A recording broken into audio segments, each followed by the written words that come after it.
I was watching some YouTube, just taking in some content, and I ran across this video with Rob O'Neill on a podcast talking about the true quiet professionals, right, being Delta Force. And then he also got into a discussion about who's better, SEAL Team 6 or Delta Force, right? Now, he mentioned SEAL Team 6 is better. Take a listen, and I have a couple of things to say about that one. Delta's the best in the world about that. Why is that though? They are just really good. They're very prideful about the secrets of their mission and what they do together. They don't want anyone to know. Why is that? I don't know. They just respect it. Now, guys, before I give you guys my 2 cents, keep in mind, I'm not a Delta Force operator, nor do I play one on television, nor am I a Navy SEAL, nor do I play one on television. However, I have been in this community for about 20 years, and I've seen and heard some things, right? Now, as far as the quiet professional aspect of things, guys, he is 100% correct. When it comes to quiet professional, Delta Force, they are the standards. They literally have branded themselves. It's wild because they're right here on Fort Bragg, all right? And everyone knows they exist. However, when you speak to other people, when you speak to somebody, that knows about that unit, even on Fort Bragg, they all say the guys behind the fence, all those guys, as if it's like some mystical creature, right? So they've created this entire aura behind secrecy, all right? It's like no one knows they exist, but everyone knows they exist, right? But everybody's so afraid to say, who they are or where they work, right? So when it comes to quiet professional, those guys do hold the standards and they never break character. And I'm going to speculate as far as why that is, that it's like that. I think number one, as far as why that culture is built like that, is because they NDA the crap out of those dudes, right? Like when you work over there, you sign all these non-disclosure agreements, and if you break them, they have the ability to go after you, right? I'm talking about these are like 60, 70, 80 years type disclosures. You break them, you're screwed, right? That's a thing over there. So I think that's the number one reason as to why those guys are like that, right? Because at the end of the day, keep in mind, man, like those guys are still men. They're still human beings, right? You have the tendency at times to tell people what you do and how badass you are. Everybody has those tendencies, right? But a good way to keep that under wrap and control, guys, is through that means. So that's probably the number one reason why those guys are like that. Number two, I would say it's just the type of guys they select. The type of guys that go to, Delta Force selection are typically more mature, right? They are a little bit seasoned, not like your 18 X-rays or some of the guys that join the SEAL teams. They're well within their 30s, right? And they want to be part of something essentially magical, right? And they know this is the risk that comes with it. Hey, you might do cool things, but you'll never be able to speak about it, right? And then a lot of those guys, they're very well disciplined. They choose discipline over ego, right? As far as, hey, I know I'm going to go over here, I'm going to do this really, really cool thing, and I just accept the fact that I'll never be able to speak about it, right? And a lot of guys are okay with that, right? And they should be, as opposed to the contrary. You see your Navy SEALs, nothing against them, right? They're all over the news, right? They're all over the place, talking about what they did, who shot who, what, et cetera, et cetera.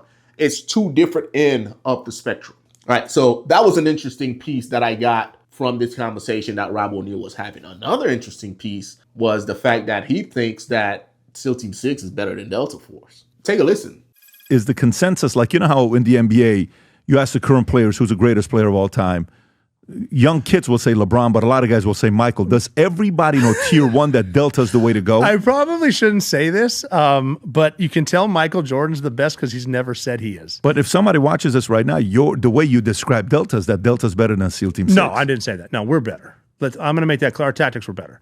Now, granted, I'm biased, right? Because I'm on the Army side, and I have buddies that over there, and I see those guys in action. And at the end of the day, I disagree with Rob O'Neill here, because a good way to look at this is, the good thing about Delta Force is they recruit from everybody, right? Green Berets can go over there. On the Army side, Rangers, etc., big Army guys, anybody can go over there. On top of that, Marines can go to their selection. Air Force can go to their selection. Navy SEALs can go to their selection, right? And they have. On the other side, you have SEAL Team 6. They only recruit from the SEAL teams, right? You can't go to their selection as an Army guy, as a Mossad guy, as an Air Force guy, or as a Delta Force guy. I've heard stories of guys leaving the SEAL teams to go to Delta Force selection. Right? I'm sure you guys have heard David Goggins talking about how he went to Delta Force selection. It's not the other way around. If you were better than them, why would guys from your own outfit leave to go to their selection, right? When it comes to Tier 1 operators and Tier 1 units, no one holds water to Delta Force, right? They are the standard in that realm. But I thought it's interesting, though. It was an interesting conversation. And I get it, right?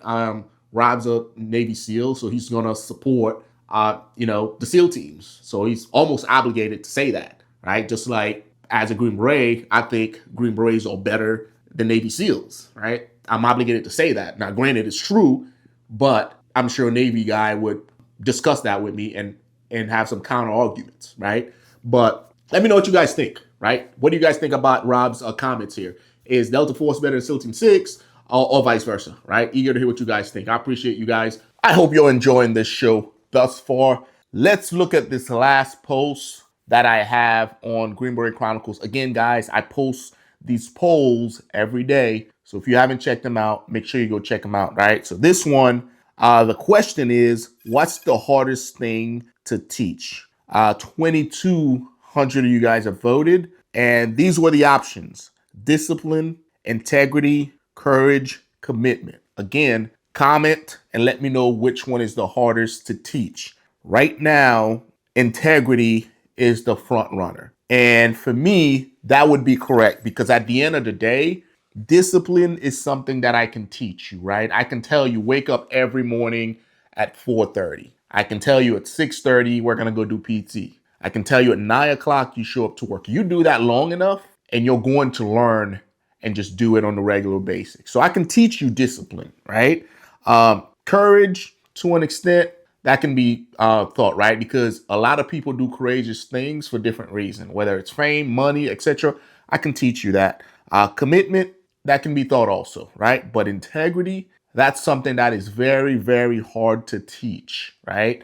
Integrity, doing the right thing when no one else is watching, that is something that is damn near impossible to teach. It's something that you have to have role model for you. It's something that you have to have a strong father in that household that displays that for you, right? I can't tell a person, hey, do the right thing when no one's watching. If he doesn't have a role model within his life that has displayed that to him, that showed him what that looks like, more than likely he's not going to be able to do it, right? And a lot of things can affect integrity, right? Money, fame. There's a variety of things out there that has the ability to derail you from your integral path, right? I don't even think that's a word, but I'm going to put it out there for you guys to decide today. So yeah, I agree with it, guys. Integrity is probably the hardest thing that's out there to teach. And when you have integrity, you just have to keep in mind that not everyone's going to roll with you. That's just the truth of it.